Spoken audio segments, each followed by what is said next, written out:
This movie is set in 1864 during the Second Schleswig War. It follows John, his wife Marie, their son Creston, and John's brother Peter. They are from Denmark and decide to move to the United States for a fresh start.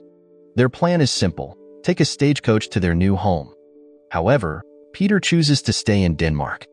While John, Marie, and Creston are settled in the coach, something unexpected happens. A man tells another couple to get off the coach, and in their place, two men who just got out of jail, Paul and Lester, join. At first, Paul and Lester seem calm and relaxed. Marie and Creston can't speak English yet, so John shows them the house he built for them. He makes sure Creston feels comfortable. Later, while having a drink, one of the men offers a drink to Marie. At first, Marie refuses, but John convinces her to relax and take a sip. John explains to the men that his wife and son can't speak English and answers their questions even though he doesn't need to. But the way Paul and Lester look at Marie is unsettling.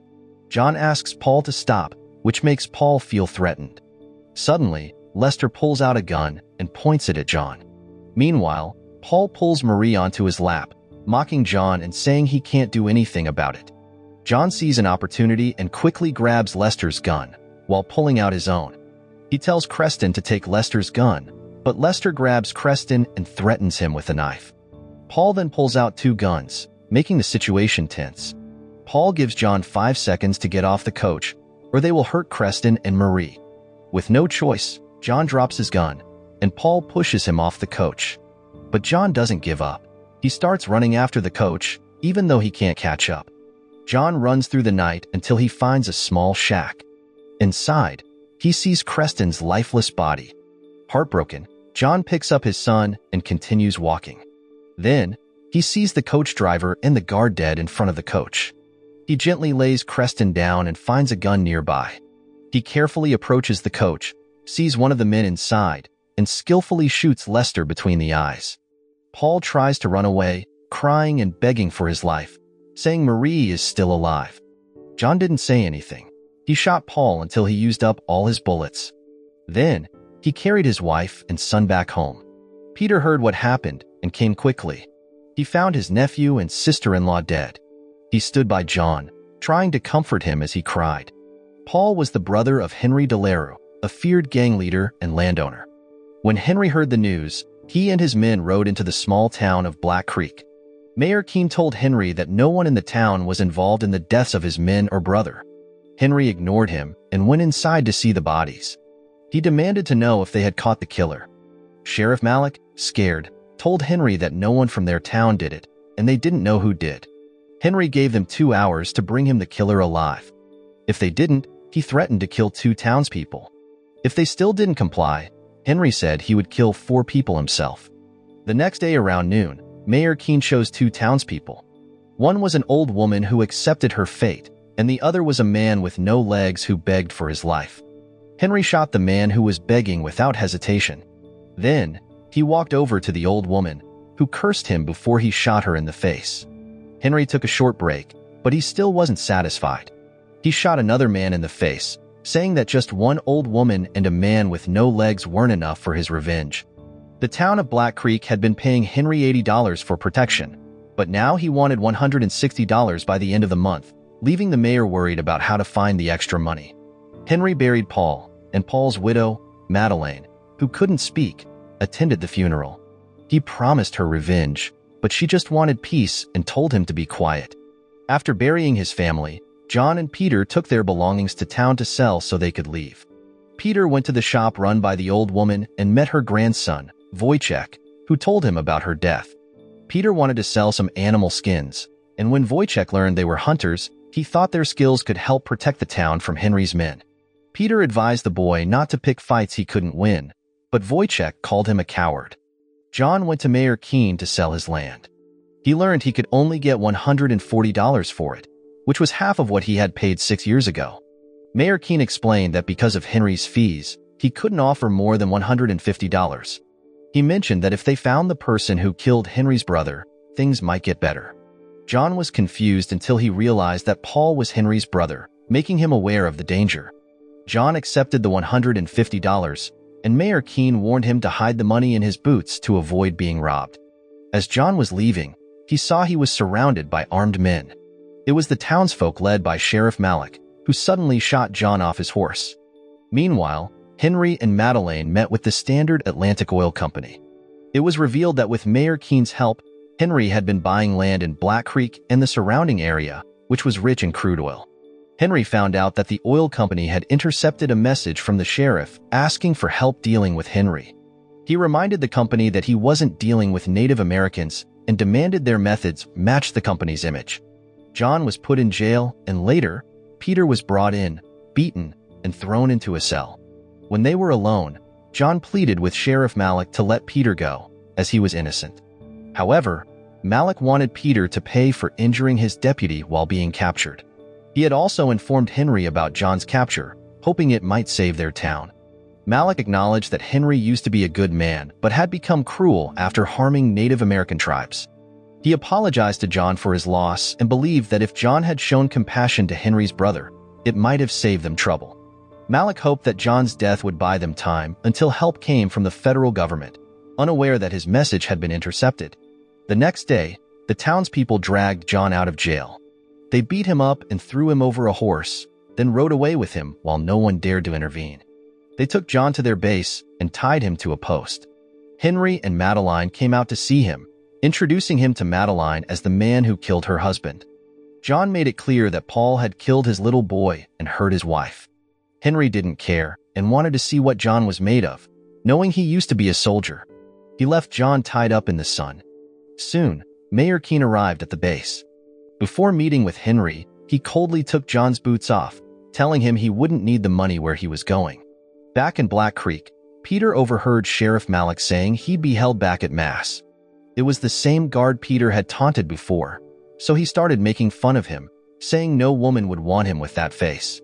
The guard couldn't take it anymore and rushed at Peter, but Peter grabbed his feet and knocked him out.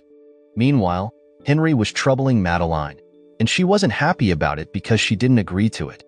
That evening, it rained heavily, and John was still tied up. Peter, nearby, watched John and planned to rescue him. One guard left his post to get a cup of coffee and returned to find the prisoner gone. The guard pulled out his gun to search, but Peter silently killed him with a knife. Peter freed John and carried his weak brother on his shoulder. Two guards almost caught them, but Peter shot them dead. The other guards fired at them, but Peter managed to escape with John on horseback. As they traveled, John was too weak to ride alone and too heavy to carry, so Peter hid him and promised to come back, leaving him with a rifle. Henry and his men were chasing them on horseback. Peter planned to lead them away for as long as possible. However, the men saw a split in the tracks and split up to follow both Peter and John. The next day, John woke up and drank some water when he heard horses approaching. He took cover and grabbed his rifle just as Henry and his men passed by. To John's shock, they were dragging Peter's dead body behind them. Henry returned to his base and found all his men dead and his money gone. He realized that Madeleine had robbed him. Madeleine boarded a train with a bag of money, waiting for it to leave.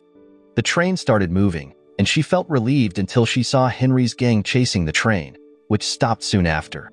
She got up, pulled out a gun, and ran to the back car, but the men surrounded her. John was wandering through the countryside when he found a small house belonging to Mrs. Whistler, whose husband had been killed by Henry.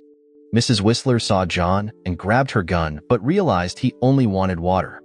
She took him to the barn to rest and gave him some food and water. Mrs. Whistler and her family were about to leave their home and offered to take John with them, but he declined, wanting to regain his strength because he had work to do. Henry's men eventually brought Madeleine back to him, but she defiantly stared at him, even after he slapped her. Henry planned to kill her, but let his gang mistreat her first. They threatened her with a knife to her throat. Once John was rested, he went straight to the mayor's house, held the scared man at gunpoint, and demanded his boots and the cash he had taken. John also demanded that Mayor Keene hand over his deed and questioned why the mayor had visited Henry, realizing the mayor was working with Henry. John forced Keene to open a coffin he was working on and shoved him inside. Keene was terrified, begging John. John locked him in the coffin and left him there. He then went to Wojciech's shop to buy guns, ammo, and kerosene. John told Wojciech to inform Sheriff Malik about Keene and Henry's plan to buy out Black Creek for the oil, but Wojciech wanted to fight. John left with his weapons, ready to start a war. At Henry's base, tensions were high as a cart arrived, carrying a coffin. They opened it and found Mayor Keen inside. Henry ordered his men to burn Keen, as he had plans to use the coffin for John. In the distance, they saw a big fire and heard gunshots. It was Wojciech, creating a distraction for John. Another fire started at the barn, and when one man went to check, John ambushed and killed him. Now, the whole base was on high alert. Even Henry grabbed a rifle, unsure where the attack was coming from. Wojciech climbed onto a roof and shot a man in the stomach, causing him to stumble away. Wojciech tried to move but got shot. The men inside the building heard him on the roof and started firing, hitting Wojciech. They then saw gasoline pouring down on them. One man, who was smoking a cigarette, instantly caught on fire, and his friend had to put him out of his misery. John saw Wojciech's lifeless body and felt regret. Then, he noticed a gangster dragging Madeleine out of a room. John aimed carefully and shot the man, saving Madeleine. He didn't realize there was another man nearby, and he got hit by gunfire. Seeing John in trouble, Henry came out, planning to take advantage. One of Henry's men started shooting through the floorboards and then peeked out, but John killed him with a knife to the eye. As the injured man staggered away, John finished him off with his blade. Suddenly, Henry shot John in the shoulder, and John fell. Henry approached him and started talking, but Madeleine appeared and shot Henry in the chest. John finished Henry with a shot to the head. Both John and Madeleine pointed their guns at each other, but Madeleine chose to walk away. Later, John was getting ready to leave when Sheriff Malik and his men rode into town, passing by the dead gang members and Henry. Sheriff Malik thanked John for ending their suffering but grew wary when he saw Madeleine with him. They aimed their guns at John, and he warned the sheriff to leave to avoid ending up like Henry. John and Madeleine left the town together, and it was revealed that the oil company eventually took control of the town. So the moral of the story is, if you're going to take a stagecoach ride in the Wild West, make sure your travel companions aren't fresh out of jail, or you might end up in a whole new kind of trouble.